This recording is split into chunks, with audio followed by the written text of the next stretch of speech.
BNP chairperson ও সাবেক প্রধানমন্ত্রী খালেদা জিয়াকে রাষ্ট্রের অতি গুরুত্বপূর্ণ ব্যক্তি ঘোষণা করেছে সরকার। সোমবার এ বিষয়ে একটি প্রজ্ঞাপন জারি করা হয়েছে।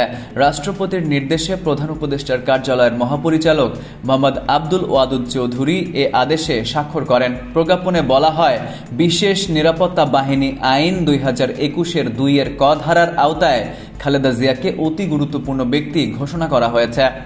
সিদ্ধান্তটি তাৎক্ষণিকভাবে কার্যকর হবে।